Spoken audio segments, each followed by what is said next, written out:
You probably think the PIP was the beginning of the process, but I'm telling you it probably wasn't.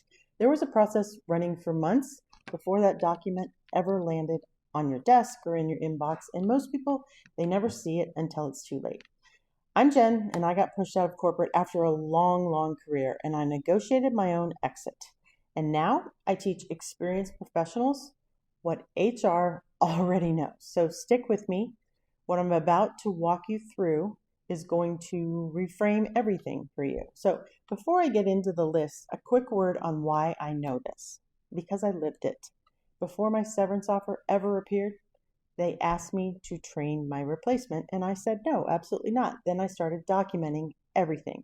I countered their offer, and I got a different outcome than they put on the table originally. And what I learned in that process is that the corporate exit system isn't random. It's a procedure, a playbook with steps, and once you know the steps, you can respond to them. So step one is the informal feedback. It stops. If your manager used to give you real-time feedback and now they're quiet, that is not a good sign. It may mean that they've been coached by HR to stop correcting and start documenting. So your verbal exchanges are no longer developmental. They are evidence. So what do? Start keeping your own written record of all interactions. So the date, the time, what was said, what you observed, and then step two, you start getting excluded from meetings that you used to be in, or perhaps even projects that you used to lead. Decisions that you used to be part of are all gone. Suddenly, you're hearing about them after the fact. So what do you do in that case? Note every instance. Send a follow-up email after conversations to create a written record. So just confirming I was not included in the meeting on X. Happy to reconnect on my involvement going forward. And then step three, the job description starts changing and shifting. So duties get added that aren't in your original role.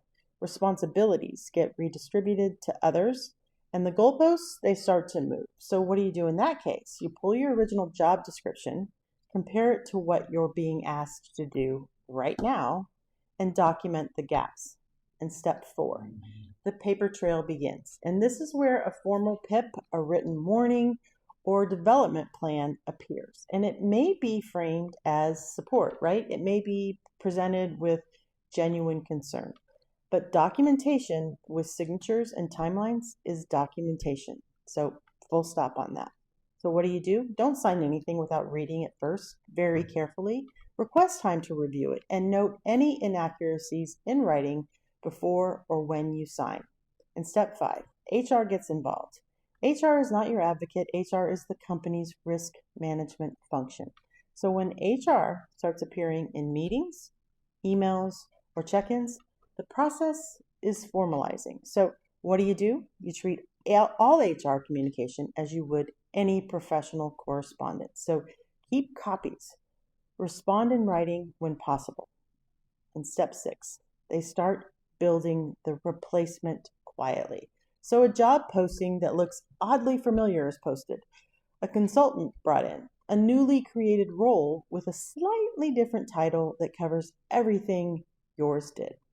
What do? Screenshot, save externally. This kind of information has legal relevance in some circumstances, particularly in age discrimination. Now, I'm not a lawyer and it's not legal advice, but it is worth knowing. And step seven, the offer comes. A severance agreement, a separation package, something designed to look like it's final. So what do in that case? Well, don't sign immediately. In most cases involving workers over 40, federal law may give you at least 21 days to review and 7 days to revoke. So look up OWVPA if that applies to your situation. Get an employment attorney's review if you can. And here's the thing that I need you to understand. Knowing these 7 steps does not make you paranoid. It simply makes you prepared.